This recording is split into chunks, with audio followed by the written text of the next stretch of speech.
Latihan perdana timnas Indonesia penuh kejutan. Para pemain abroad tak kenal lelah, langsung lahap menu latihan. Ex pemain Jepang beri peringatan untuk Samurai Biru jelang jumpa timnas Indonesia. Fix, Erick Thohir konfirmasi Kevin Dix bisa bela timnas Indonesia lawan Jepang. Ramai soal manajer timnas Indonesia bongkar sifat asli Elkan Bagot.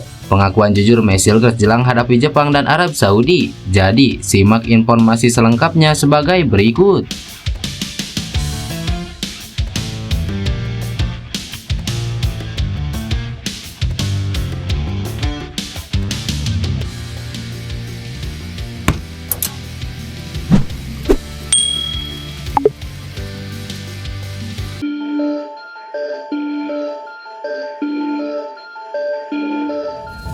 Timnas Indonesia langsung menggelar latihan perdana usai para pemain berkumpul. Walau belum semuanya, para pemain terlihat sangat antusias pada sesi latihan kali ini.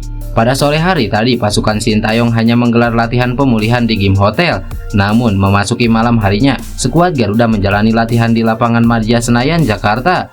Latihan kali ini dipimpin langsung oleh pelatih Sintayong beserta asistennya. Beberapa pemain terlihat masih belum hadir, diantaranya Mesilgers, Kevin Dix, dan juga JIJS. Kejutan juga terjadi di latihan perdana kali ini, di mana para pemain yang baru tiba sore tadi, seperti Ragnar Oratmangun, Kelvin Verdong, hingga Eliano, secara mengejutkan langsung mengikuti sesi latihan.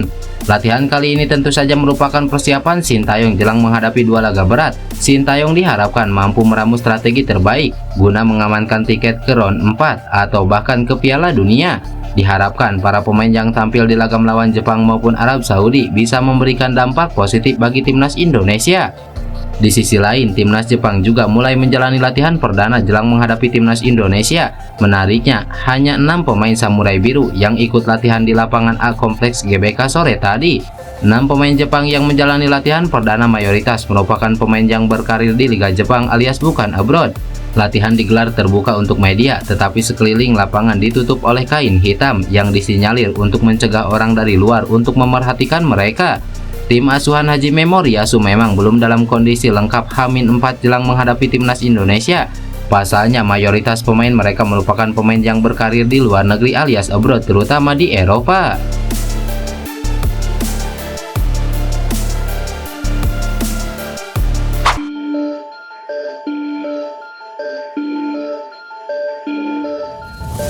Mantan kolega Virgil van Dijk, Maya Yoshida memberikan peringatan terhadap Jepang jelang melawan timnas Indonesia. Maya Yoshida adalah pemain yang sempat menjadi andalan timnas Jepang dengan catatan 127 cap. Namun, ia sudah tidak dipanggil lagi usai Piala Dunia 2022 lalu.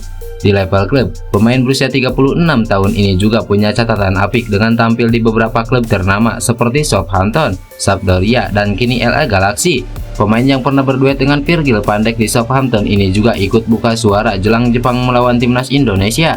Ia menyadari bahwa skuad Garuda telah banyak diperkuat pemain naturalisasi. Yoshida pun paham dengan situasi tersebut karena juga pernah berkarir di Belanda.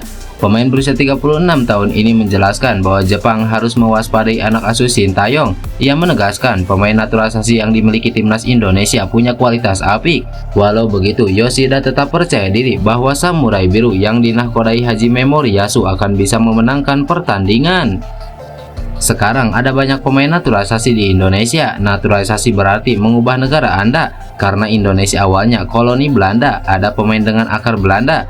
Ketika saya bermain di Belanda, ada cukup banyak pemain Belanda keturunan Indonesia. Kebanyakan dari mereka adalah keturunan Indonesia atau Suriname. Masih ada sisa-sisa dengan beberapa pemain keturunan Indonesia di Belanda. Ada beberapa pemain naturalisasi yang cukup bagus. Jadi kita harus berhati-hati, tapi saya pikir kita akan menang. Jelas Maya Yoshida.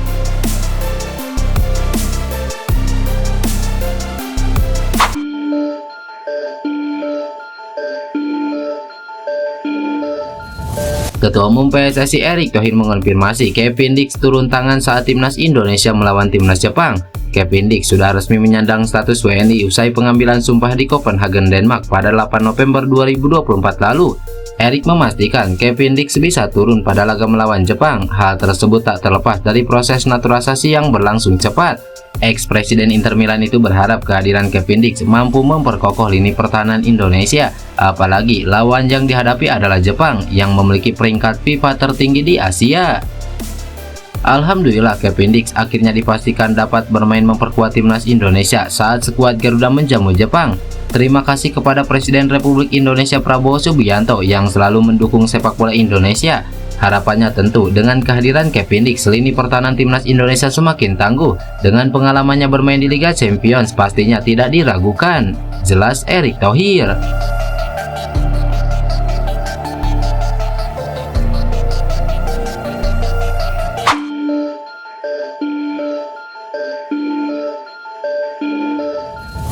Pihak PSSI bereaksi usai timnas Indonesia panen sanksi dari FIFA. Hal ini merupakan akibat dari pelanggaran yang terjadi di putaran ketiga kualifikasi Piala Dunia.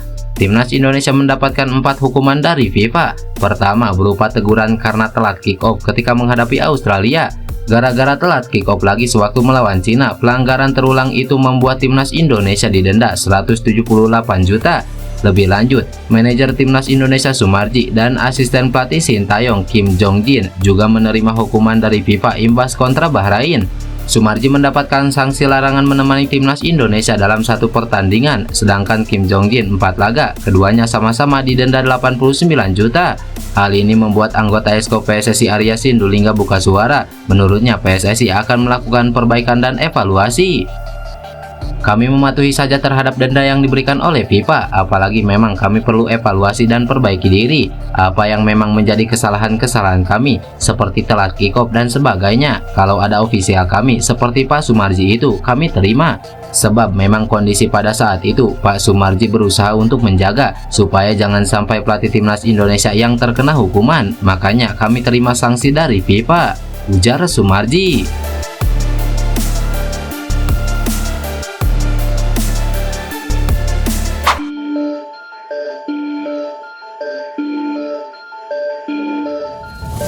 Seperti yang diketahui, setelah cedera dan absen cukup lama, Elkan Bagot akhirnya kembali ke lapangan dan bermain untuk Blackpool FC. Pada laga terbaru, Bagot dimainkan sejak menit awal. Dia kemudian ditarik keluar saat memasuki babak kedua. Bagi Elkan Bagot, meskipun tidak bermain secara penuh, laga ini punya arti yang sangat penting. Sebab ini adalah kali pertama Bagot bermain sejak mengalami cedera pada Agustus lalu. Bagot belum mendapatkan banyak kesempatan bermain pada musim 2024-2025 ini. Dia baru dimainkan pada 2 laga Ligue 1 sebelum absen panjang karena cedera.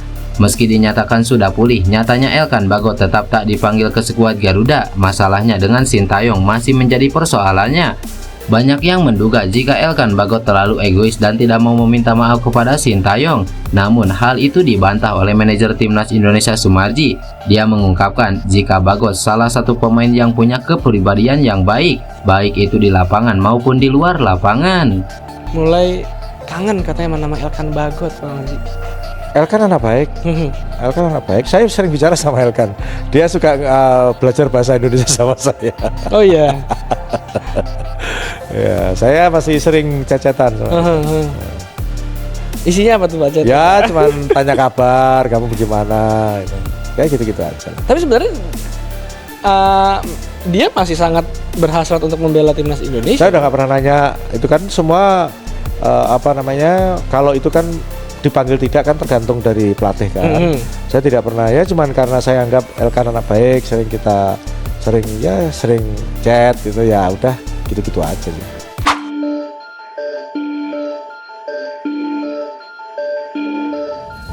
Seperti yang diketahui, bek FC Twente sempat mengalami cedera. Hal itu membuatnya diragukan tampil memperkuat skuad Garuda melawan Jepang.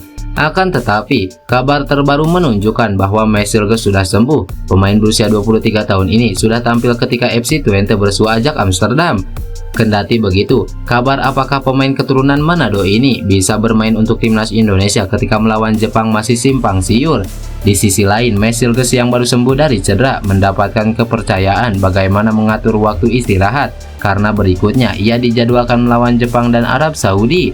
Anak dari Linda Tombeng ini justru memberikan jawaban mengambang. Ia tidak memberikan kepastian terkait hal itu.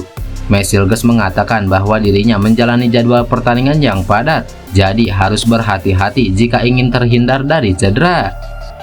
Ya, masih belum pasti apa yang akan saya lakukan. Saya mengalami masalah kecil, tapi hampir tidak ada yang terlewatkan. banyak pemain Indonesia yang tidak bermain sebanyak kami di Twente, atau dalam artian itu saya. Jadi kita harus pintar bermain dalam jangka panjang tanpa merusak tubuh kita. Jelas Mesilges.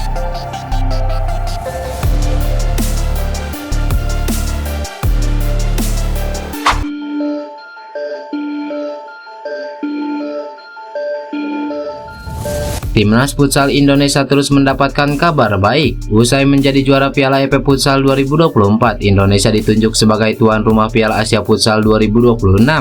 Konfederasi Sepak Bola Asia memilih Indonesia untuk menyelenggarakan Piala Asia Futsal 2026.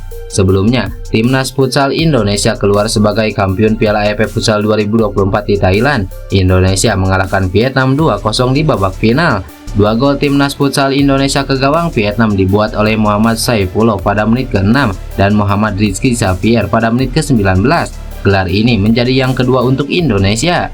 Trofi Piala AFF Futsal 2024 semakin lengkap untuk Timnas Futsal Indonesia. Pasalnya, Wendy Brian terpilih sebagai pemain terbaik dalam turnamen tersebut.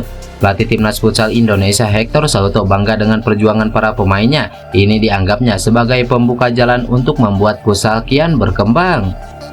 Saya sangat bangga dengan perjuangan seluruh pemain di lapangan. Kami berhasil membawa pulang piala untuk seluruh pencinta futsal Indonesia.